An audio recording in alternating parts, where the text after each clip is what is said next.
And that is the moment that this country needs. That is the moment that this country needs. We can have the best constitution. We can have the best election. But if we don't have the right psyche and the unity of purpose, ethnicity, division can undermine even the good that exists in our society. And therefore, I want to say to you, my brother Raila Odinga, that what you have done is what has enabled me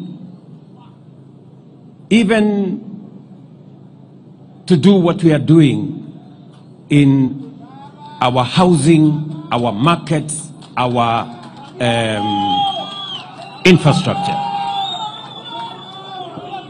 And I want to say that our nation, Kenya, has consistently been undermined by division that undermines the national interest. And there is absolutely every reason for us to find it in ourselves how to forge unity for purposes of the nation. Kwa hivyo mimi nataka niseme leo nimekuja hapa kuungana na familia ya ndugu yangu Raila Amolo Odinga. Huyu George ni mtu ambaye alitusaidia, hata na mimi nilifaidika wakati tulikuwa pamoja katika ODM. Na nimesikia Sifuna anaongea na nguvu.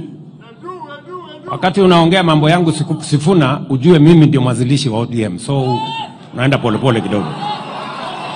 Yes. Sisi ndio tulianza hii kitu. Ama namna gani?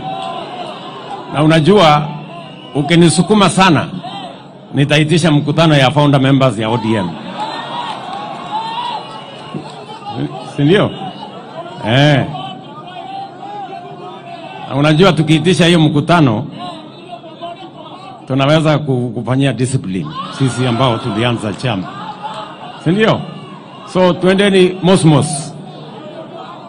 Ile kitu mimi nataka niwaambie ni kwamba vile ndugu zangu wameongea hapo mbeleni,